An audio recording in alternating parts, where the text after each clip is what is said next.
E aí pessoal, eu sou Augusto Salgado, professor e cientista social, e nós trupica mais Durkheim. Bem-vindos ao Salgado Social.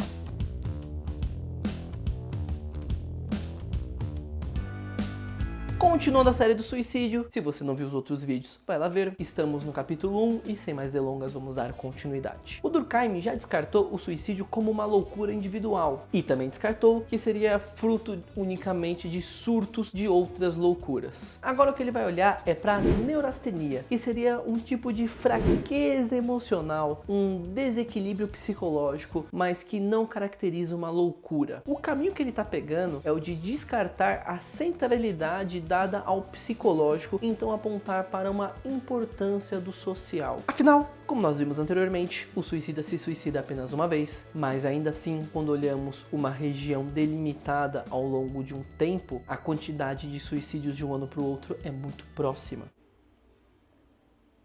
A hipótese do Durkheim é que por mais que existam fatores psicológicos que levem o indivíduo a se suicidar, e ele não vai negar que existem esses fatores, tá? Ele vai colocar que os fatores sociais influenciam diretamente a ocorrência de suicídios em determinadas sociedades. E é isso que ele está falando. Ele quer analisar os aspectos sociais do suicídio como um fenômeno social, como um fenômeno coletivo, para não ficar repetitivo. Essa primeira parte da obra, ele está se dedicando a defender a importância dessa abordagem sociológica, demonstrando que os aspectos psicológicos não explicam tudo, apesar de fato ter sua influência, não explica o fenômeno em sua totalidade. E é nesse ponto que a gente tá. Pessoal, pelo amor de Deus, olha essa revisão, tintim por tintim. Fala se eu não mereço esse like já não mereço essa inscrição, ativa esse sininho e quem sabe você cogitar apoiar o projeto. Tem o meu Apoia-se, tem a loja de livros, você pode comprar inclusive o Suicídio, ou então dá uma olhadinha no meu curso de Sociologia que tá quase pronto, e quando estiver pronto eu vou colocar o link aqui embaixo. E você ainda ajuda a alimentar esse bichinho aqui que tá com a linguinha de fora. Dá uma olhadinha, eu vou até tirar do tripé e acabar com o meu enquadramento. Pelo amor de Deus, fala se esse bichinho não merece um like, uma inscrição,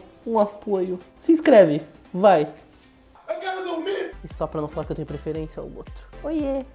Se inscreve, galera. Me dá essa moral, vai. Eu tô merecendo e precisando. Para relacionar o suicídio com a neurastenia, a gente precisaria comparar os dados de ocorrência dos dois. Contudo, o Durkheim vai falar que não há dados para isso, o que é um problema muito comum nas ciências sociais. Nem todo acontecimento gera registro. Não temos como ter informações claras quanto a diversas coisas, como por exemplo, furtos, violência doméstica, casos de gripe, porque nem sempre os indivíduos que passam por esses acontecimentos registram que passaram. É aquilo que eu falei com você já quando abordamos a construção de índices de violência, que eu falei que é muito mais confiável utilizarmos homicídios do que furto, porque é muito mais provável que os homicídios sejam registrados. Afinal, é um corpo. Esconder um corpo é muito mais difícil que uma pessoa não fazer um BO de ter sido furtada. O problema, no caso, é que a neurastenia é uma questão leve, um distúrbio não tão problemático assim. Então, nem todo neurastênico gera diagnóstico e nem todo diagnóstico gera registro. Portanto, temos um problema aqui. É impossível abordar a análise por uma comparação direta. O que o Durkheim vai fazer? O Durkheim, então, vai buscar outro caminho. O que ele vai fazer é projetar o número de neurastênicos a partir do número de alienados. O argumento dele é que as doenças mentais derivam dos mesmos fatores, sendo elas mais graves ou mais leves. Então, por essa lógica, uma região, um lugar, uma sociedade que tenha mais loucos também teria mais neurastênicos. E olha, pra mim, que não sou da saúde, esse raciocínio parece fazer sentido. Mas eu reconheço que a simplificação da área dos outros geralmente leva a erros. O fato de eu não conhecer uma área às vezes me faz considerar que simplificações que me pareçam possíveis, na verdade, são erros gritantes. Isso acontece muito com a sociologia, que eu acabo tendo consciência que isso pode acontecer com as outras áreas. Muita coisa que parece ser óbvio na sociedade, na moral da sociologia, é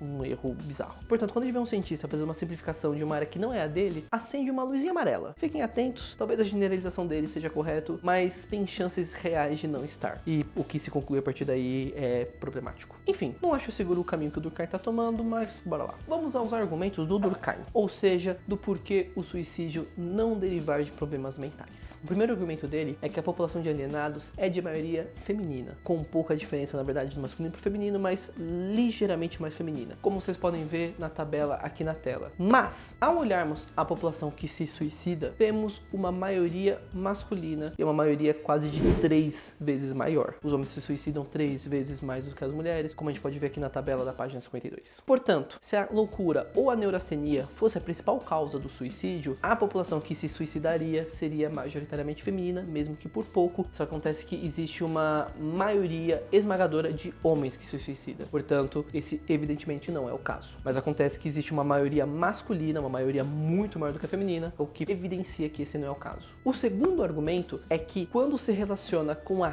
religião, que mais pra frente nós veremos ser um fator social muito importante, temos que os grupos com a maior quantidade de casos de alienados são os que apresentam os menores casos de suicídio. E aqui vai ficar uma reclamação minha pro Durkheim, tá? Ele colocou um quadro apontando o número de alienados por confissão religiosa, que tá aqui na tela de vocês, mas não colocou um quadro de suicídio por confissão. Então o argumento dele tá ilustrado pela metade. Mas fica aí a tabela para vocês verem, a tabela da página 53. Portanto, o tipo de fé parece influenciar mais do que o estado mental do indivíduo. Quer dizer, de acordo com o que o Durkheim tá falando, porque ele não colocou metade dos dados. Eu sei que ele aborda isso de novo mais pra frente, tá? Então vou deixar isso aqui pra lá. Apesar de eu não gostar, vou dar essa colher de chá. E assim, se meus professores me escutam falando que eu vou dar uma colher de chá pro Durkheim, eu tomaria um esculacho. Mas tudo bem. O terceiro argumento é que a tendência à loucura cresce conforme a idade avança. Mas a tendência ao suicídio atinge seu ápice por volta dos 30 anos e depois começa a cair conforme o indivíduo vai envelhecendo. E de novo ele fala que ele vai provar isso mais pra frente, não dá os dados, não dá a tabela. Vamos passar esse pano pro Durkheim de novo. Não gosto, eu sei que ele vai abordar mais pra frente, mas poxa, Durkheim,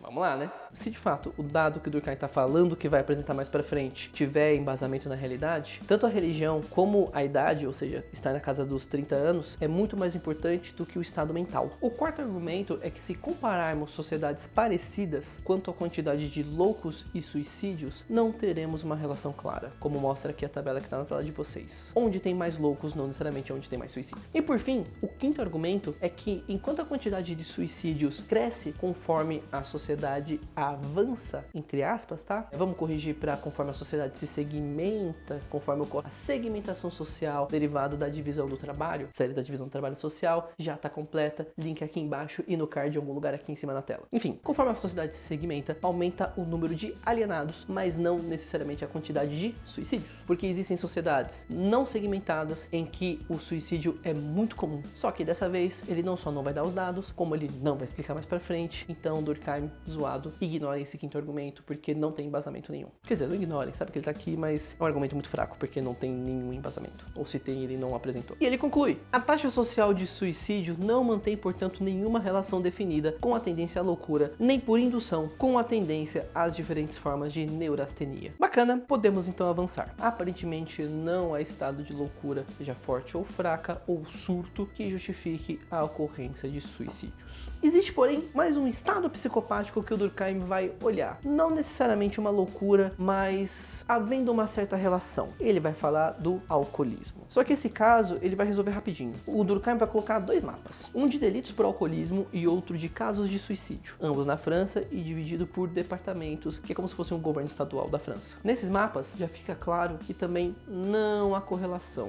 E finalmente, o Durkheim vai concluir o capítulo 1. Assim, não há estado psicopático que mantenha com o suicídio uma relação regular e incontestável. Não é porque uma sociedade tem um número maior ou menor de neuropatas que ela tem um número maior ou menor de suicidas. Embora a degenerescência sob suas diferentes formas constitua um terreno psicológico eminentemente apropriado à ação das causas que podem determinar o homem a se matar, ela não é, em si, uma dessas causas. Pode-se admitir que, em circunstâncias idênticas, o degenerado se mata mais facilmente do que o sujeito são, mas ele não se mata necessariamente em virtude de seu estado. A virtualidade que há nele só pode passar ao ato sobre a ação de outros fatores que devemos pesquisar. Maravilha, chegamos no fim do capítulo 1. Eu vou ser sincero que eu senti o Durkheim meio repetitivo nesse capítulo, porém é bem interessante. O próximo vídeo nós começaremos o capítulo 2, que é o suicídio e os estados psicológicos normais, a raça, a hereditariedade. Portanto, se preparem para um showzinho de horror, porque toda vez que o Durkheim fala de raça é muito problemático.